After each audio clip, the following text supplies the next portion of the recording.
នេះខ្ញុំនឹងយកទូរស័ព្ទនេះហោះនៅលើមេឃបាទហោះនៅលើមេឃបន្ទាប់មកជះលុយ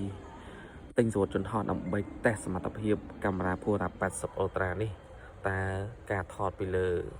មកមានសមត្ថភាពមិនដែរតើតោជាមួយនឹងការ zoom អីចឹងណាយើងចង់ផ្លែក review សមត្ថភាពកាមេរ៉ា Full 80 Ultra នេះនៅលើអាកាសបាទនឹងបន្តិចទៀតនឹងធៀមខ្លួនហោះទៅលើអាកាសឲ្យដើម្បីតេស្តសមត្ថភាពនេះយកមកថតដាក់ទៅជាមួយនឹងកាមេរ៉ារបស់វាគឺស្ពេចខ្លាំងសមត្ថភាពគឺល្អតែបងប្អូនគ្នាឥឡូវបានតេស្តជាមួយនឹងកាមេរ៉ានេះអត់ហោះខ្ពស់ឡើយណាយើងហោះទៀតឥឡូវខ្ញុំតេស្តជាមួយនឹងកាមេរ៉ានេះទៅខំមកអូនមើលណាឥឡូវសូមណាវ៉ាវឃើញដល់កមកថយអស់នេះតងជាមួយនឹងសមត្ថភាពកាមេរ៉ានេះគឺល្អតែខ្ញុំយកមកតែស៊ូមនៅលើយន្តហោះតែតងជាមួយសមត្ថភាពការស៊ូមវាល្អខ្លាំងតែវាមិនអាចថាស៊ូមច្បាស់ 100% ប៉ុន្តែយើងអាចដឹងថានៅពីមុខឧបសគ្គអ្វី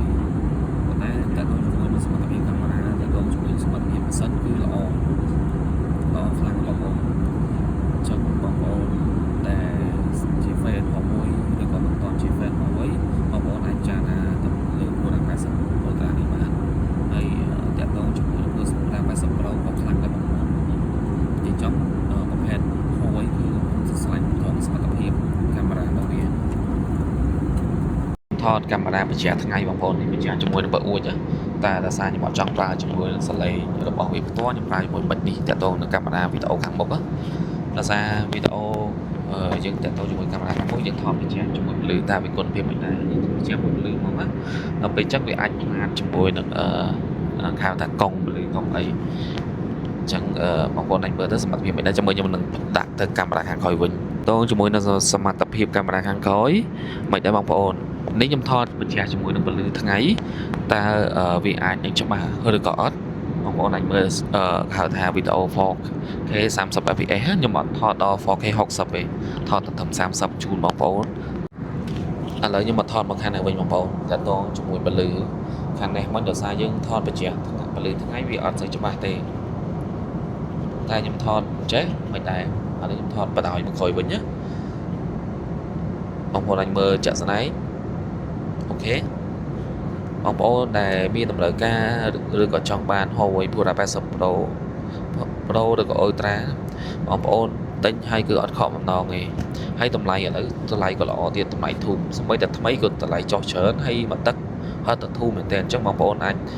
ទិញមកទឹកតាមបណ្ដាហាងណាដែលគេមានលក់ឬក៏អាចតាក់ទងមកខ្ញុំផ្ទាល់ក៏បានដែរអញ្ចឹងណាជាមួយសមត្ថភាពកាមេរ៉ា Huawei លើវីដេអូគឺខ្ញុំឲ្យគាត់ថាល្អបើសិនបើបងប្អូនត្រូវការចង់បានរូបភាពកាន់តែ professional ខ្ញុំជឿថាយើងមិនបាច់ប្រើជាមួយនឹងទូរស័ព្ទតែយើងប្រើជាមួយកាមេរ៉ាធំឬក៏កាមេរ៉ាអាជីពចឹងវិញល្អជាងតែបើយើងចង់បានរូបភាពឬក៏វីដេអូអីលក្ខណៈបែបអាចទទួលយកបានប្រើប្រាស់បានទូទៅទូរស័ព្ទ Huawei Full 80 Ultra នេះគឺជួយបងប្អូនបានច្រើនបាទអរគុណ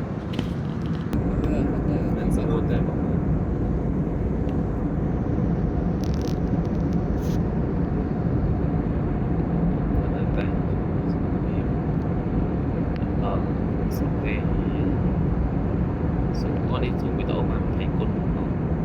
ទៅជួយស្លាប់វិញជួយស្លាប់យ៉ាងស្រួលអត់ឆ្លាស់ដែរ